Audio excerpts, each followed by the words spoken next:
Guys, welcome to Universe Tarot. आज हम कर रहे हैं दिसंबर की जनरल प्लस लव रीडिंग्स।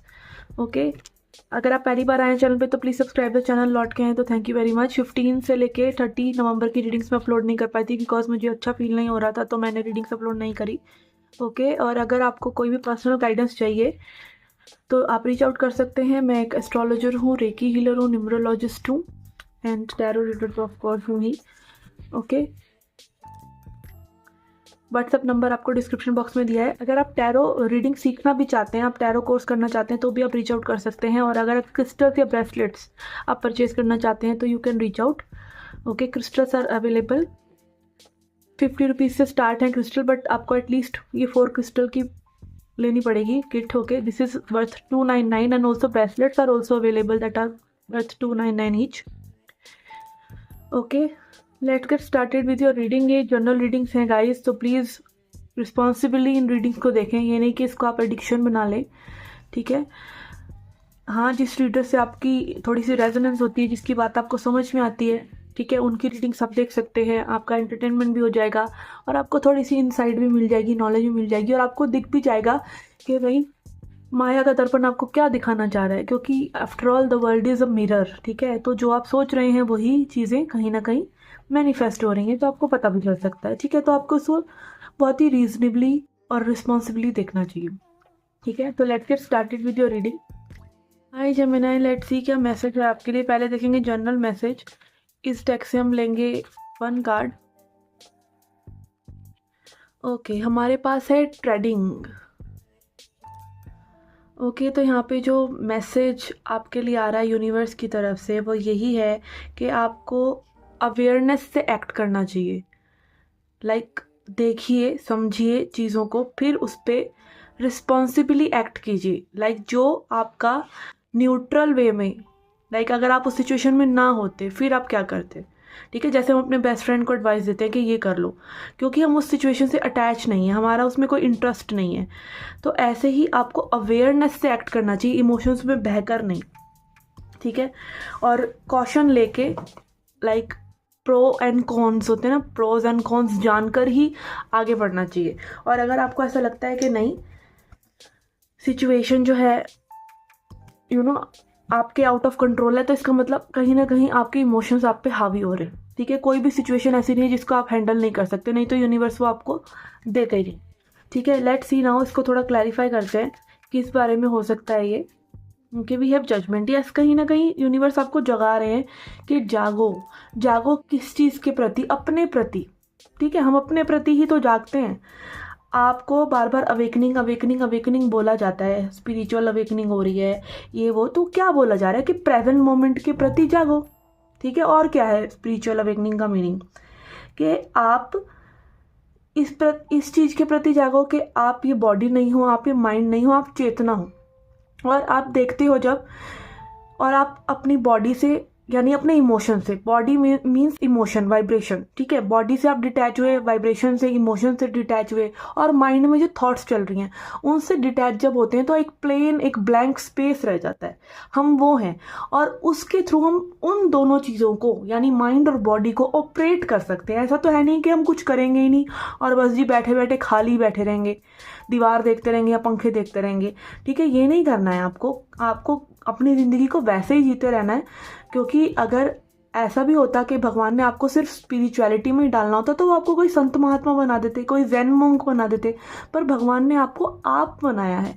तो आप अपनी ज़िंदगी को उस तरीके से जीजिए जिस तरह से जीना चाहिए, जिस तरह से आपका मन करता है, बट मन के अधीन मत हो जाइए, ठीक है। मन के अधीन मत होइए, मन को अधीन कर लीजिए, ठीक है। तो यही अवेकनिंग है, ठीक है। बहुत ही ब्रीफली मैं समझाना चाह रही हूँ, जिसको समझना होगा उसकी तो एनलाइटनमेंट आज ही पक्की है। बस आप उस चीज़ को समझिए। हाँ, ये हो सकता है कि आपकी बॉडी में कर्मा हो अभी, ठीक है, क्योंकि बॉडी बहुत नचाती है हमें, हमें पता नहीं चलता कि, लेकिन हमारी बॉडी में बहुत ज़्यादा स्टैग्नेंसी होती है। और क्या आप खाते हैं उससे भी बहुत ज़्यादा डिपेंड करता है कि आपका बॉडी कैसी होगी, ठीक है।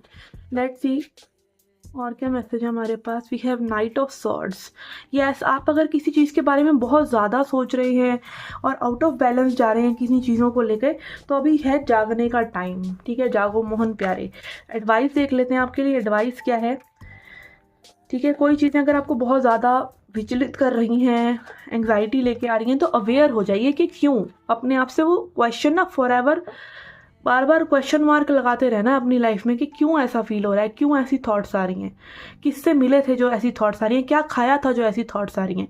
कुछ ना कुछ चलता होगा, तभी आपके वो विचार है। तो जब थोड़ा ध्यान बढ़ाएंगे सॉल्यूशंस आ जाएंगे। विजडम, अगेन यही विजडम है, ठीक है, यही विजडम है। और विजडम और नॉलेज में क्या है, आपने ये रीडिंग कई लोग सुनेंगे, पर कई लोग इसको बिल्कुल नॉलेज की तरह सुनेंगे और बस बंद कर देंगे। कई लोग थोड़ा सोचेंगे कि हाँ भाई अच्छी बात कर रही है, ठीक है। कई लोग होंगे जो कुछ चुनिंदा जो स्टेज पे पहुंच गए हैं, जो उस नॉलेज को अप्लाई भी करेंगे। जब तक आप नॉलेज को अप्लाई नहीं करते लाइफ के अंदर, तब तक वो विजडम नहीं बनती ना, वो आपकी लाइफ का, आपकी पर्सनैलिटी का हिस्सा नहीं बनी।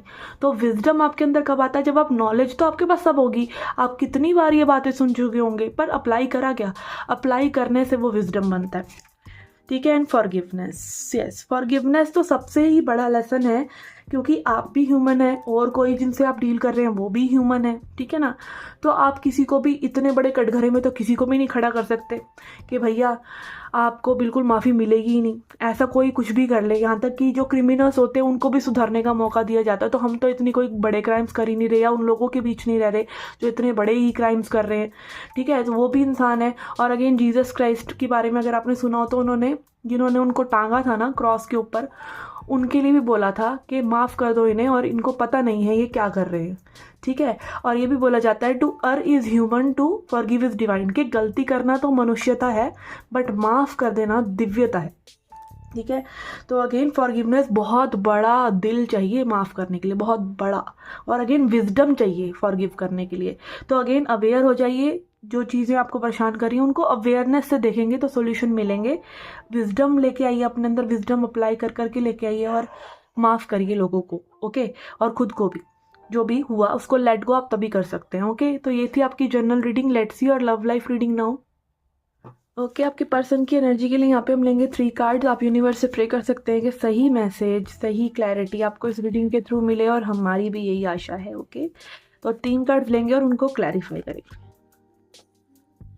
We have queen of cups in reverse, page of cups in reverse, and 2 of swords. अब कई लोग सोचते होंगे ये मैंने अभी जो बोला वो क्या है, वो इन कार्ड्स के नाम है। आप देख सकते हैं इसके नीचे लिखा है पेज ऑफ कप्स, ठीक है।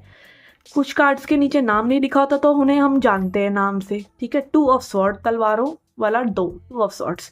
तो अगेन आप टैरो रीडर बनना चाहते हैं तो आप रीच आउट कर सकते हैं मेरे पास, ओके। ओके, तो यहाँ पे इस पर्सन के इमोशंस कुछ इस तरीके से हैं कि प्यार है, इमोशंस हैं, रीच आउट भी करना चाहते हैं, पक्का भी पता है कि ये प्यार है, या सब कभी पहले फील नहीं हुआ। हो सकता है इनको इंट्यूशन आती हो बहुत बार कि आपके साथ कुछ स्पेशल है, आपसे बात करें, आपके एक इंस्टिंक्ट आई कि बात करनी चाहिए, ठीक है। तो मे भी हो सकता है कि ये पर्सन, आप इन्हें समझ रहे हो कि भाई ये तो क्रूर हैं, या फिर ये आपसे बात नहीं करते हैं, या ये मैनिपुलेटिव हैं, बट ये सब ये जो कर रहे हैं ये इस चलते करने के कहीं ना कहीं इन्हें डर है कि ये हर्ट ना हो जाए, ठीक है। कहीं ना कहीं इनको डर है, तो एकदम ही अपने हर्ट को क्लोज करके बैठे हैं, और दो मन इनकी सिचुएशन होती रहती है कि आपसे बात करी जाए कि नहीं करी जाए, ये प्यार है या क्या है, कहीं मैं हर्ट ना हो जाऊं। ये सब इनके मन में भी वही सब में भी चल रहा है जो आपके मन में चल रहा है, ठीक है। तो अगेन ऐसा ही हो सकता है कि भाई आप दोनों ही अंदर ही अंदर एक दूसरे को लाइक कर रहे हैं, सिचुएशन है या रिलेशन है, कहीं ना कहीं दोनों ही आप एक दूसरे में भी बात करना चाहते हैं, बट दोनों ही कंफ्यूज्ड है, और दोनों ही एक दूसरे को ऐसे देख रहे हैं कि हर्ट कर देगा सामने वाला पर्सन, ठीक है। इसको और थोड़ा क्लैरिफाई करते हैं। रीच आउट तो डेफिनेटली ये पर्सन आपकी तरफ करना चाहते हैं, इमोशनल इनकी एनर्जी सारी आपकी तरफ है, बट वो एनर्जी में ना एक कन्फ्यूजन है, वो एनर्जी में क्वेश्चन मार्क्स है कि क्या हो रहा है, क्यों हो रहा है, और क्या है ये जो हो रहा है, और कैसे आगे पहुंचेगी ये सिचुएशन, और आप कैसा रिएक्ट करेंगे, ये सब। Yes, hermit, okay. Hermit card यही बात करता है अपने अंदरूनी लाइट को जगाना, अपने अंदर के विजडम को जगाना। हमारा जो ट्रू विजडम होता है वो हमारी खोपड़ी नहीं होती, हमारा दिमाग नहीं होता। दिमाग हमेशा हमें प्रॉफिट लॉस बताता है, ठीक है, या दो तरीके की बात बताता है सेम सिचुएशन के बारे में। जैसे कि यहाँ पे मैंने बताया आपको दो मन होना, तो दिमाग का तो काम ही यही है नेगेटिव पॉजिटिव बताते रहना। बट नेगेटिव पॉजिटिव जब शांत हो जाता है, जब हमारा दिमाग शांत हो जाता है, फिर जो दिल से आवाज़ आती है ना, वो हमारी ट्रू विजडम होती है। तो उसके लिए हमें करना क्या पड़ता है, कैसे पता चलेगा? जब तक दिमाग शांत नहीं होगा, जब तक आप एकांत में नहीं बैठेंगे, जब तक आप थोड़ा सा स्पेस नहीं लेंगे जहाँ पे सिर्फ आप अपने बारे में बात कर रहे हैं, अपने आप से बात कर रहे हैं, ठीक है, शांत हो रहे हैं, स्पेशली आपका दिमाग शांत हो रहा है, तभी तो आपको असली गाइडेंस आएगी। और असली गाइडेंस अगेन कब आएगी? जब दिमाग शांत होगा। तो हम क्या दिमाग को इस सोच के समझ के बिठाएंगे एक जगह के हाँ रुक जाओ गाइडेंस आएगी? नहीं। जब दिमाग शांत हो जाएगा, जब उधर से ध्यान हट जाएगा, गाइडेंस आ जाती है तुरंत, मिनट नहीं लगता। ऐसे ही लोगों को आइडियाज़ आते हैं, ऐसे ही लोगों को क्रिएटिविटी आती है, सब कुछ ऐसे ही होता है शांत दिमाग से, ठीक है ना। और शांत दिमाग कैसे होगा? जब तक आप थोड़ा सा स्पेस नहीं क्रिएट करेंगे, आप उसको और भरते ही रहेंगे। थोड़ा सा परेशान हुए, सैड सॉन्ग लगा लिए, रील पे रील लगा ली, फिर अपनी फ्रेंड से गॉसिप करने लग गए उस बारे में, या फिर और कुछ करने लग गए, कुछ गंदा खाने पीने लग गए। तो भाई हो क्या रहा है? आप उस चीज़ को डिलीट करने की बजाय उस पर आपने 20 तरह के और इमोशंस ऐड कर दिए। तो कैसे आपकी हीलिंग होगी?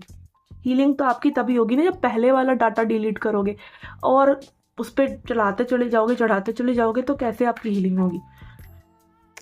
ठीक है। और अगेन यहाँ पे बर्डन्स हैं, रिस्पॉन्सिबिलिटी है, और भी भाई वो है ना, गाना भी है ना, मोहब्बत ही का गम तन्हा नहीं हम क्या करें।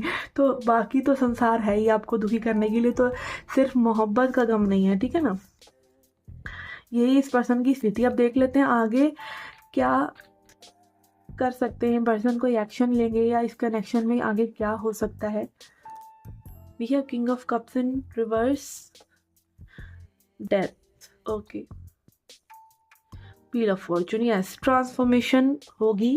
एनर्जी को बदलिए। एनर्जी खुद ब खुद नहीं बदलती है, अगेन उसको कॉन्शियसली बदल सकते हैं आप। कैसे बदलते हैं आप कॉन्शियसली? उससे अच्छी वाइब्रेशन में आकर। किसी ने हर्ट करा, आपने भी उसको हर्ट करा, हीलिंग हो जाएगी? नहीं। उसने हर्ट करा, आपने खुद से कॉन्शियसली अच्छी वाइब्रेशन को जनरेट करा, उसकी तरफ माफ़ी की तरह उसको फेंका फूलों की तरह, तो वो पर्सन भी शांत, आप भी शांत।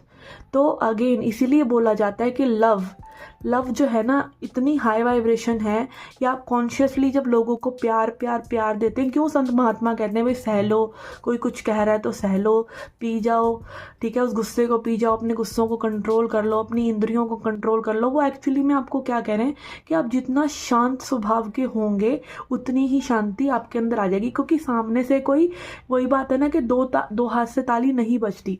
बट जब भी आप किसी को, हम एज अ टैरो रीडर भी हम समझाते हैं ना कि भाई तुम्हारी गलती यहाँ पर ये है, तो तुरंत वो बोलेंगे सामने वाले ने तो ये करा, क्योंकि वो समझने की स्थिति में नहीं होते हैं कि भाई तुम्हारा कंट्रीब्यूशन है उसमें, तभी तो वो कर पा रहा है ना, ठीक है। ऐसा नहीं हो सकता कि आप किसी को प्यार करें तो आगे से प्यार ना करें। अगर वो धोखा भी दे रहा है, कहीं ना कहीं आपके प्यार में वो कमी होती है। और प्यार को आप अगर एनर्जी की तरह देखेंगे ना, तो आप उसे पर्सनल नहीं लेंगे कि हाँ मैंने तो बहुत प्यार किया था पर मुझे बदले में वो चीज़ नहीं मिली। नहीं, आपने दिमाग से प्यार किया, दिमाग में चलाई चीज़ें, आपने एनर्जी से नहीं किया। एनर्जेटिकली जब आपकी बॉडी से वो लव की वाइब्रेशन जाएगी ना, तभी वो चीज़ें सही होंगी। तो एनर्जी वाइज चीज़ें अलग होती हैं, और खोपड़ी में सोचते रहना कि मुझे प्यार है, ऑब्सेशन है, उससे कुछ नहीं होता है। वो सिर्फ ऑब्सेशन है, वो प्यार नहीं है, ठीक है। प्यार को फील करना पड़ता है, और फीलिंग ही एनर्जी है, ठीक है ना, ओके। और यही ट्रांसफॉर्मेशन है। तो इतनी सस्ती नहीं है ट्रांसफॉर्मेशन की हो जाए। ये करने के लिए आपको एक तरह से एकदम ही दूसरा पर्सन, एक पर्सन मर जाता है और दूसरा जन्म ले लेता है ना, इतना बड़ा ट्रांसफॉर्मेशन होता है ये। इसीलिए इस कार्ड को डेथ की तरह रिप्रेजेंट करा गया। डेथ मतलब फिजिकल डेथ नहीं, डेथ मतलब ईगो की डेथ। क्योंकि जैसे ही आप इतना ज़्यादा प्यार की वाइब्रेशन और माफ़ी की वाइब्रेशन में आते हैं ना, तभी आपकी लाइफ सुधरने लग जाती है, और तभी आप भी ट्रांसफॉर्म हो जाते हैं और आपकी सामने दुनिया भी, ठीक है ना। तो अगेन ये थोड़ी सी स्पिरिचुअल बातें हैं। और अगेन व्हील ऑफ फॉर्चून दिखाता है कि समय भी आता है, हर चीज़ का समय आता है, हर चीज़ कुदरत में भी समय से होती है, ठीक है। तो समय तो आएगा ही आएगा। ऐसा नहीं है कि दुख है तो सुख नहीं आएगा, सुख है तो दुख नहीं आएगा, ये तो चक्कर चलना ही है, ठीक है ना। Okay, let's see. अब एडवाइस देखते हैं आपके लिए इस कनेक्शन के लिए क्या है। तो यहाँ पे इस कनेक्शन में अगेन बहुत सी ट्रांसफॉर्मेशन बाकी है, ऐसा लग रहा है इन कार्ड से। लव का कंडीशनल नहीं, अनकंडीशनल होना बाकी है, तभी ये कार्ड सारे कप्स के कार्ड्स हैं बट रिवर्स में आ रहे हैं, ठीक है। और व्हील ऑफ फॉर्चून के समय, ठीक है, समय बड़ा बलवान। Okay, we have perception and impasse से। एक तो देखिए, जो चीज़ें आपके लिए अगर अभी नहीं है तो कोई भी आपका वो रास्ता उधर का नहीं बना सकता है। कि ये बोला भी जाता है ना, what doesn't open isn't your door. या तो वो पर्सन आपके लिए नहीं है या अभी नहीं है, ठीक है। दोनों में से एक बात तो है ही है ना, तभी तो आप खुश नहीं हो पा रहे, तभी तो वो प्यार वाली सिचुएशन क्रिएट नहीं हो पा रही। तो अभी के लिए उस रास्ते को आप उसी जगह पे छोड़कर अपने परसेप्शन को बदलिए। आप क्या देख रहे हैं लाइफ में, ठीक है, आप अपने प्रेजेंट मोमेंट में कितना ज़्यादा अलाइव हैं। हम क्यों लव चाहते हैं? लव इसलिए चाहते हैं कि लव की वाइब्रेशन इतनी हाई है कि हमारा दिमाग ना एकदम शांत हो जाता है, बॉडी एकदम खिल जाती है एक तरह से फूल की तरह। तो हमें लगता है कि भाई सामने वाले ने कुछ कर दिया, ठीक है, बट वो प्यार आपके अंदर ही है और वो हर चीज़ के लिए आ सकता है। आपका दिमाग पूरी तरीके से शांत हो सकता है और आपकी बॉडी पूरी तरीके से हील्ड होके एक अच्छी वाइब्रेशन को एमिट कर सकती है और आप प्रेजेंट मोमेंट को पूरा फुली जी सकते हैं, ठीक है। तो कैसे होगा ये? नज़रिया नहीं बदलेंगे जब तक आप, ठीक है। नज़रिया अगर आप बदलते हैं तो देखेंगे आप कि वो जो पारस मणि, वो कहते हैं ना, कस्तूरी मृग खुशबू को ढूंढता रहता है जंगल के अंदर और वो खुशबू उसके ही नाभि से आ रही होती है। तो ऐसे ही हम हैं, वो खुशबू, वो लव आपके अंदर ही है, ठीक है। परसेप्शन बदलिए अपने आप को। जब आप मानेंगे ना कि हर चीज़ जो भी मेरी ज़िंदगी में हो रही है उसका सोर्स मैं हूँ, उसका ओरिजिन, उसका स्टार्टिंग पॉइंट मैं हूँ, तो आपकी नज़रिया बदल जाएगा पूरी तरीके से, ठीक है। और इसके बाद भी एक और मोमेंट भी आता है जब आप कहते हैं कि सब कुछ भगवान ही कर रहा है। पहले तो इस मोमेंट पे आइए, इस पॉइंट पे आइए। वैसे तो सीधा भी जंप कर सकते हैं और वो बेस्ट है, अगर आप ऐसा जंप कर लेते हैं तो बहुत अच्छी बात है। अगर आप ऐसा जंप मार लेते हैं, मे भी आपका टाइम आ गया हो कि भाई सी सब कुछ भगवान ही कर रहा है। पर पहले मैं पे आइए, इतना भी बहुत बड़ी बात है कि मैं कर रहा हूँ, मैं ये चीज़ ना करूँ तो ये चीज़ नहीं होगी, ठीक है। फिर भगवान पे जंप मारिए, ठीक है। सीधा भी मार सकते हैं तो मार लीजिए, वो आपके ऊपर है, हर कोई अलग इंसान है, ठीक है। तो ये थी आपकी जनरल रीडिंग एंड अगर आपको ये रेजोनेट करिए तो बहुत अच्छी बात है, नहीं तो आप सन साइन, मून साइन और लगन साइन से भी अपनी रीडिंग्स देख सकते हैं और मेरे पास रीच आउट कर सकते हैं अगर आपको क्रिस्टल्स परचेज करने हैं, कोई गाइडेंस चाहिए या फिर आपको टैरो कोर्स करना है तो। Okay, and I will see you in the next reading. Till then take care, love and light.